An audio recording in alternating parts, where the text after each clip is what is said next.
तुम्ही raw material sourcing कुठनं करता आणि ते काटेकोरपणे त्याची क्वालिटी मेंटेन झाली तरच तुमच्या प्रोडक्टची हो क्वालिटी मेंटेन होणार आहे. हो बरोबर. तर ते आम्ही ना बरंचसं आमचं APMCमधनं पण येतं, हं, ठाण्यामधल्या दुकानांमधून लोकल पण येतं, कारण हं. APMCमध्ये यायला वेळ लागणार आहे, हो. ठाण्यातल्या दुकानात ते यायला हे लागणार आहे आणि ते तुमचे आधीपासूनचे तुम्ही घेत असल्यानंतर तितका चोख माल पाठवतात. आणि मध्यंतरी आमच्याकडे काही इंटर्न्स हे फूड टेक्नॉलॉजी करणारे आले, त्यांच्याकडनं आम्ही आमच्या बायकांना ट्रेन केलं. ह्याची ह्याच्यामध्ये काही भेसळ नाही आहे, हं, हे तपासणार कसं, हं.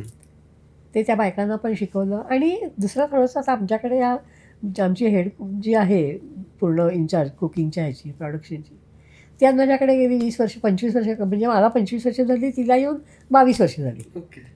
तीच आहे. हं. त्यामुळे तीही आज तितकी अनुभवी झालेली आहे की नाही, काकी हा दाणा बरोबर नाही आहे, हा नको, तिची तीच परत पाठवून देते, माझ्यापर्यंत येत पण नाही की हे परत पाठवायला हवं आहे काय हवं आहे. पण रॉ मटेरियल चांगलं असेल तर तुमचं हे चांगलं आहे. दिवाळीत आपण गिफ्टिंग करतो, पण दिवाळीत फराळ गिफ्ट करावा किंवा गिफ्ट हॅम्पर आपण तयार करावं, ही संकल्पना कशी सुचली? आहे ना, काही आमचे ओळखीचे लोक आहेत, त्यांनी पण इन्सिस्ट केलं हं, की आम्हाला ना दिवाळीचा फराळच द्यायला आवडेल. हं. तो प्रत्येकाच्या घरी बनतो मान्य आहे, पण जसं उदाहरणार्थ तुम्ही मगाशी म्हणलात ना की बायका ना दिवाळीमध्ये शेवटच्या दिवसापर्यंत काम करायला लागतंच, त्यांना कुठे वेळ आहे काम करायला. बरोबर. आणि ज्या वेळेला आपल्याला हा पूर्ण फराळ हं, हा गिफ्ट म्हणून मिळतो, हं. त्याचं मोल वेगळं असतं. विकत आणतात बायका सगळ्या, फराळाचं विकत आणतात, पण हा कंपनीकडनं गिफ्ट मिळालेला आहे. म्हणून काही कंपन्यांनी त्यांच्या वर्कर्स लोकांना देण्याकरता म्हणून आम्हाला आमच्याकडे गिफ्ट हॅम्परची मागणी केली केली. की मला फराळाचंच तुम्ही गिफ्ट म्हणून द्या. हं, मग त्याच्यामध्ये ना आमचं ते एक मोठं मगाशी दाखवलं तसं हे छोटं पण आहे, याला आम्ही नावच म्हणजे टोकन ऑफ लव्ह दिलं आहे बरोबर आहे.